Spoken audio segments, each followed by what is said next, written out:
Welcome back to the channel. Today, we're diving into a movie called Mr. Fox and Miss Rose. So relax, watch the recap, and be blessed. The story opens on a haunting image. A car lies crushed at the bottom of a steep cliff, its metal frame twisted and smoking. Inside, a young man named Gal lies unconscious, blood on his face. Watching silently from the tree lean is Xing, a mysterious village girl with piercing eyes. Bruised and disoriented, he crawls from the wreck and staggers across the rocky terrain. But before he can escape, Xing approaches him silently and knocks him out cold with a heavy stone. But how did he end up here? To understand, we rewind the clock 8 hours earlier, the night before the crash. Gao is no ordinary traveler. He's a skilled gem hunter, always on the lookout for rare stones.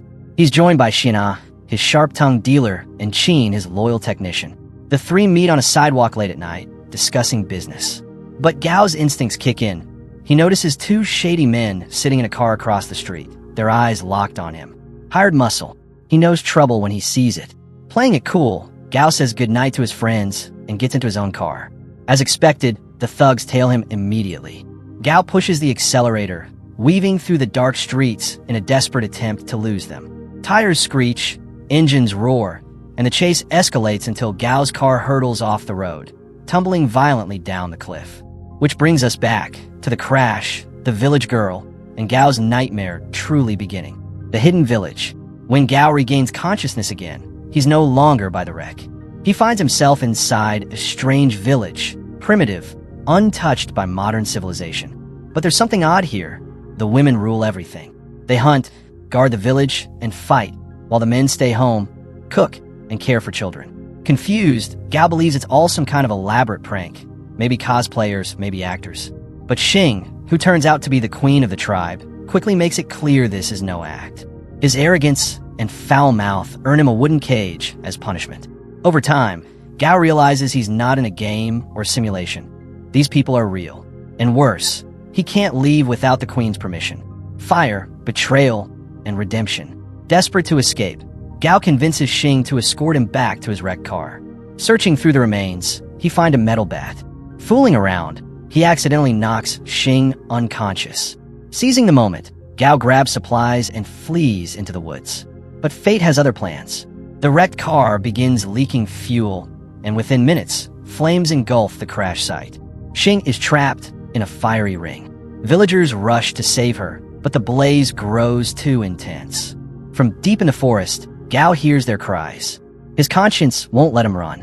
Dousing himself with water, he charges into the inferno, lifts Xing from the flames, and leaps to safety just before the car explodes, both of them crashing into a nearby pond. For the first time, Xing begins to see another side of him. Later, Gao discovers his phone in his backpack. Curious, he plays music, a sound completely alien to the tribe. Xing fears the strange device, but Gao calms her, placing an earbud gently in her ear. The two sit quietly, sharing music under the soft glow of firelight, until Xing drifts to sleep. But Gao's greed resurfaces when he spots a brilliant sapphire inside Xing's room. When she wakes, she explains it belonged to her late mother and refuses to part with it. Gao pretends to accept this, but secretly vows to steal it. That night, Xing invites Gao to watch the stars. Naively, Gao assumes it means stargazing. But in this tribe, the phrase means something very different. It's a proposal for intimacy. When Xing suddenly pounces on him, Gao shoves her away, leading to a fiery argument. Angry and embarrassed, Xing imprisons him once again. Gao explains the misunderstanding, that in his world, people confess love under the snow, not the stars. The miscommunication softens her heart, though she still keeps him locked up overnight. Back in the city, Xiana and Qin search frantically for Gao. They find no wreck, no car, nothing. Even their drone malfunctions under a strange magnetic field. At the same time, Lian, a ruthless businesswoman, pressures them. Gao owes her a meeting in just 2 days, or she'll fine him 60 million. Xing's proposal. In the village, Xing surprises Gao with a marriage proposal, dumping a bucket of chicken blood over him in a ritual misinterpreted from his earlier words. Gao is furious, but helpless, eventually agreeing just to free himself from trap. Later, he discovers one of Qin's drone blades in the forest, proof his friends are near. His mind is made up. He must escape. Pretending to accept marriage, Gao secretly drugs the tribe's wine reserve with sleeping pills. On the wedding night, while the villagers sing and cheer, Gao toasts with them, but doesn't drink. Hours later, as the entire village collapses into slumber, he packs his bag, clutches the sapphire Xing gifted him, and slips away through a hidden cave. For Gao, freedom is finally within reach. A clash of worlds.